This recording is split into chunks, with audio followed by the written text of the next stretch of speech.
En nombre del Padre, del Hijo y del Espíritu Santo. Amén. Amados hermanos, en nuestro Señor Jesucristo.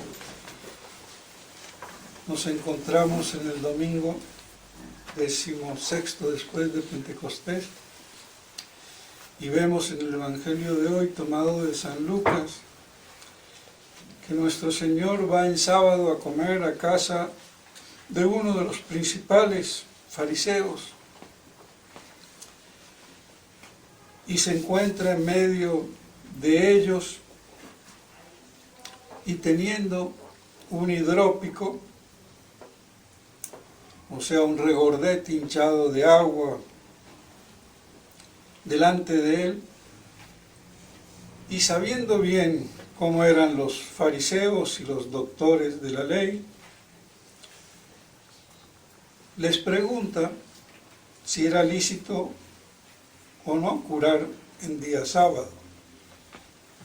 Podía haberlo hecho sin preguntarles, pero justamente para que nos quede el hecho de por qué lo hace, sabiendo perfectamente que interpretaban de una manera rigurosa, literal y descontextualizada el mandato del sábado, que venía a ser como el domingo para nosotros, el sábado como el último día de la creación, el séptimo día de descanso, dedicado para Dios, y nosotros el domingo, el primer día de la semana, que es el día que resucitó nuestro Señor. Pues bien, entonces, como él sabía perfectamente,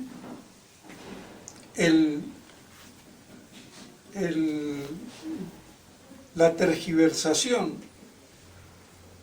de esto y de toda la Escritura, porque no hay que olvidar, y aquí hago un pequeño paréntesis, que el Antiguo Testamento no es el judaísmo.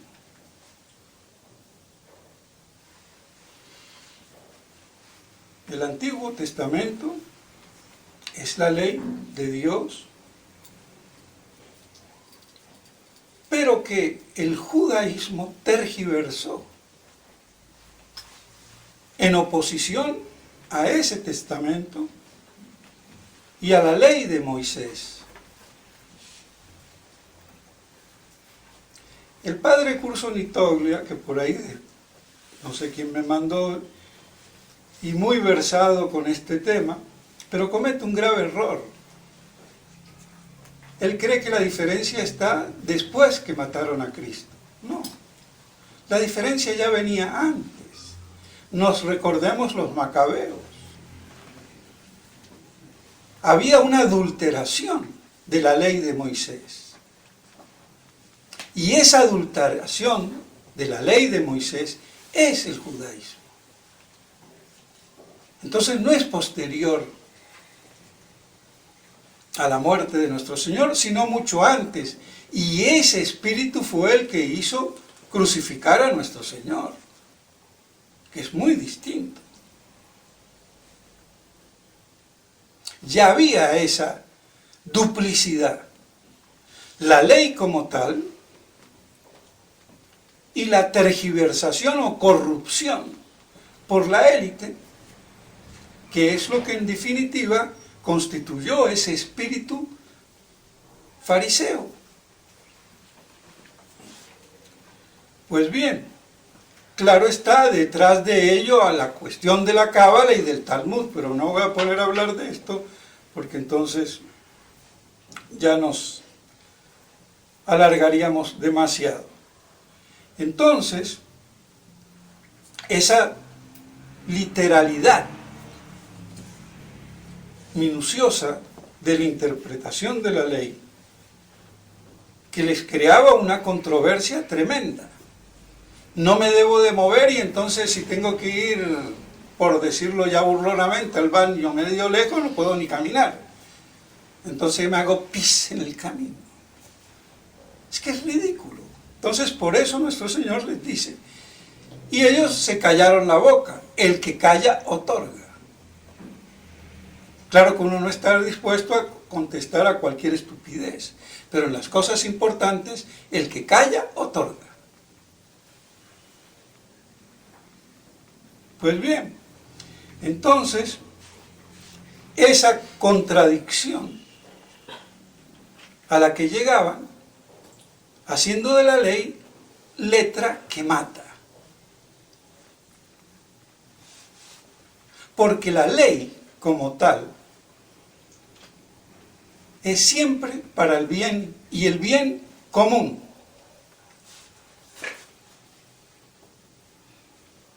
Muy mal definida está la ley cuando dicen que es lo que precepta el legislador. Un momento. Y que de acuerdo a la mentalidad del legislador es que se debe de aplicar. No, el legislador no inventa la ley. La promulga, que es distinto. Y su fin es el bien común, y sea ley escrita o sea ley oral, que después pasa a ser escrita, y que el legislador promulga y codifica. Entonces la ley tiene por objeto, pues no es más, el bien común pues no es más que una participación de la ley divina.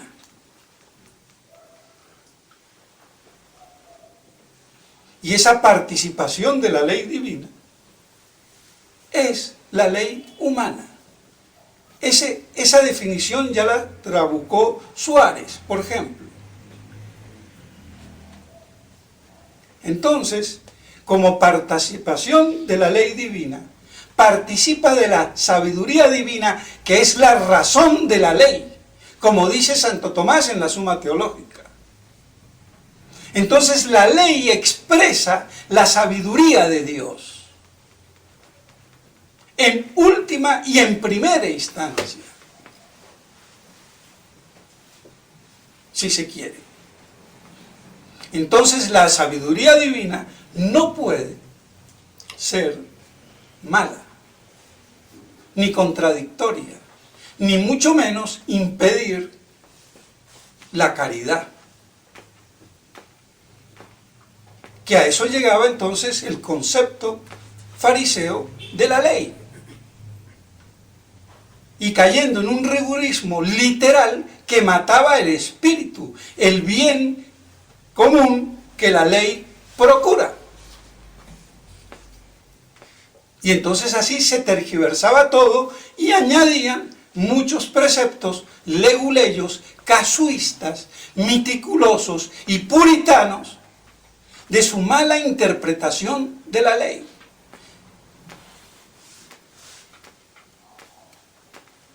Y ese puritanismo casuístico, o casuística, como quieran decirlo, lo hereda la filosofía moderna y el protestantismo. Por eso hacen una oposición entre libertad y ley. Entonces yo puedo hacer con mi libertad todo lo que la ley no me prohíbe. Eso es una estupidez.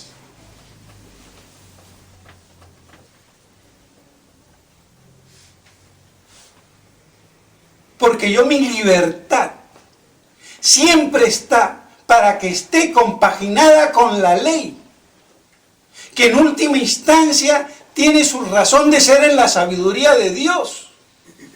Entonces yo no puedo poner la ley por un lado y la libertad por el otro. Y por eso San Agustín dice, ama y haz lo que quieras. Como decir, se les acabó la ley. ¿Por qué? Porque el que ama está cumpliendo con la sabiduría de Dios que se expande en el amor, en la caridad. Entonces no hay tal oposición como quería Kant y como quieren todos los puritanos y judaicos que hay en el mundo. Y por si fuera poco, entonces multiplicamos las filacterias y los fetiches de nuestra propia imaginación, y ahí andamos. Y no cumplen la ley. Entonces, por eso nuestro Señor les hace la confrontación y le hace el milagro, curándolo al tomarlo de la mano y despacharlo. Y como sabía muy bien, para ayudarles, le dice: ¿y quién, si un burro, un asno, lo que fuera? Porque algunos dicen que no era un burro, que no era un asno, que no sé qué. Va. La cuestión, ¿quién no ve hasta un animal en peligro y no lo salva o lo ayuda? Está claro, porque sea sábado, lo dejo que se muera. ¿A dónde iba lo absurdo del concepto que tenían de la ley? Y que sigue actualmente. Y hoy peor más, creemos que todo lo que es ley es bueno, porque es legal. Legal no es más que la conformidad con la ley, pero la ley tiene que ser por el bien común. Y si no sirve al bien común, es ley injusta, según Santo Tomás de Aquino. Entonces la ley del aborto, la ley del asesinato, la ley de la droga, no son leyes, ni de la homosexualidad, ni de la chichalandia. Así de claro. Porque no puede haber una ley injusta. Porque se contradice. Porque la justicia tiene por objeto propio el bien común, que la ley me indique y salvaguarda.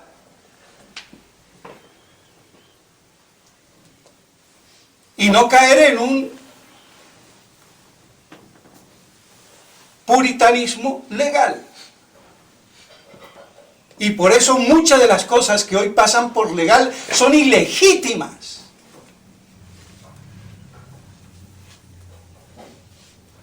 Y por eso toda ley es justa, porque si es injusta, es ilegítima. Por muy promulgado que sea por la autoridad de turno.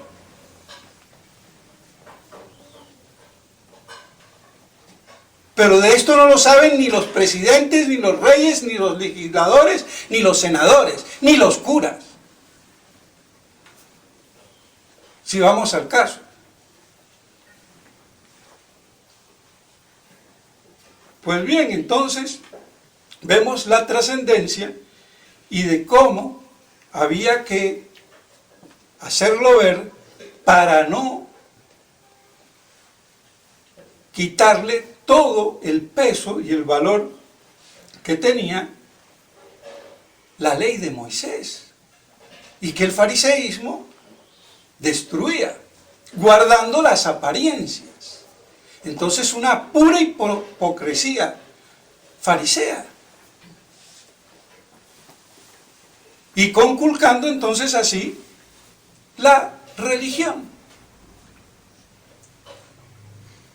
Pues bien, entonces queda claro que la ley no puede nunca ir contra el bien, la justicia y la verdad.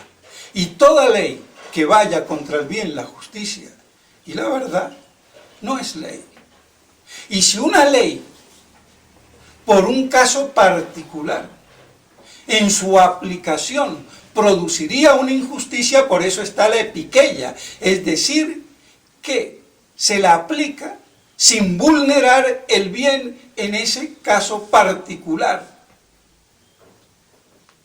Y por eso hay excepciones que confirman la ley, porque si la aplico, cometería una injusticia.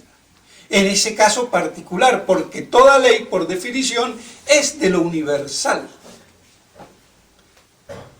no de lo singular y particular. Y ahí es donde está la jurisprudencia del juez para hacer la adecuada aplicación en estricta justicia, procurando el bien común. Pero de todo eso sabe a chino.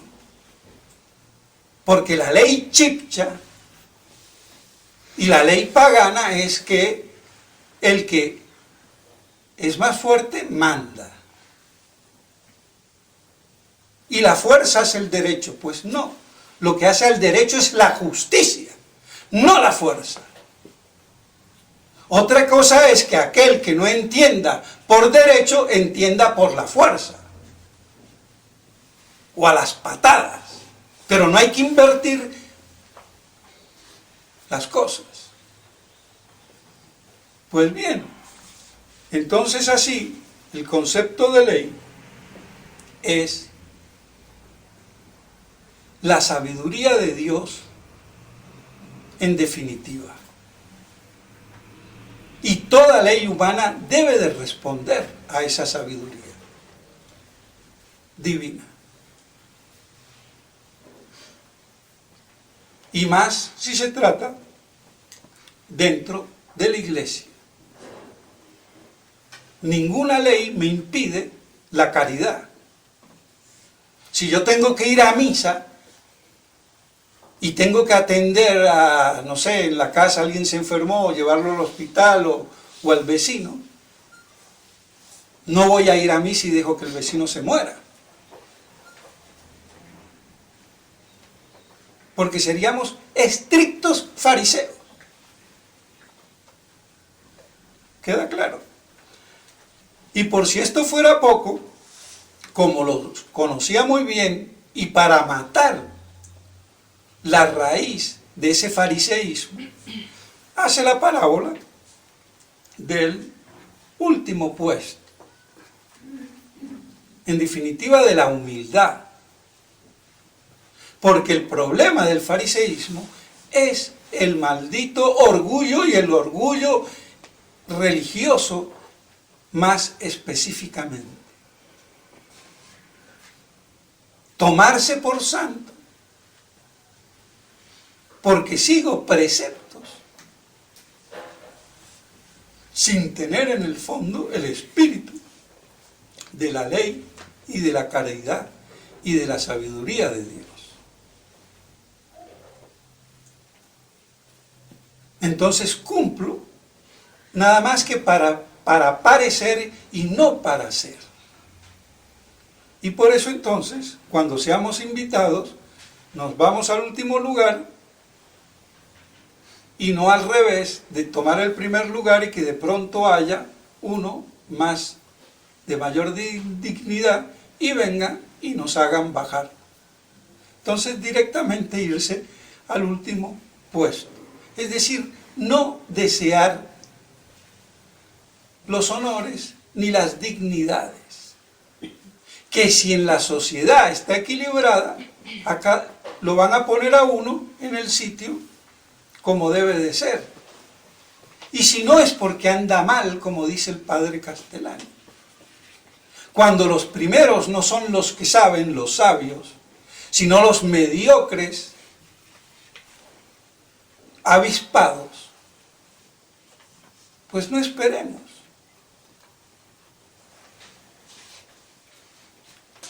Que las dignidades se respeten, porque ya se está usurpando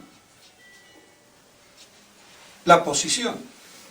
Y eso ha pasado dentro de las órdenes religiosas. Por eso el padre Castellani fustiga mucho, y no solamente dentro de las órdenes religiosas, pero si hasta ahí llega el problema, pues bueno, no nos extrañemos entonces de lo que hoy pasa.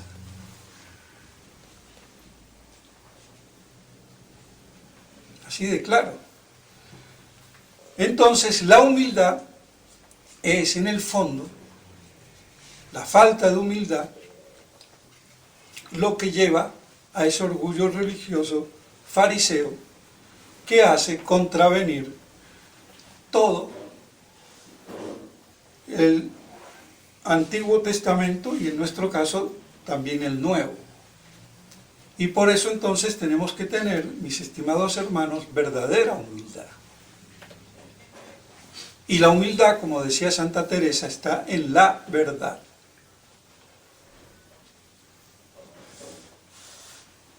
Y Dios es la verdad. Y ese es el objeto de la fe. la verdad primera. Entonces, en la medida que seamos verdaderos y veraces, seremos humildes. Y por eso el verdadero sabio sabe que no sabe nada. Porque entre más sabe, más se da cuenta que menos sabe. Y si un pagano como Sócrates se dio cuenta de eso, ¿cómo no nos vamos a dar cuenta nosotros si somos católicos? Pero así es el orgullo humano. La soberbia religiosa, que es la peor de las soberbias. Porque quiere tener a Dios por testigo y conculca la divinidad. Tergiversa la ley y destruye y mata el alma. Entonces, que nos sirva esta parábola de la humildad para que nosotros nos la apliquemos y obremos en consecuencia con la ayuda de Nuestra Señora, la Santísima Virgen María, que es el gran ejemplo de humildad que nos da con su Magnífica.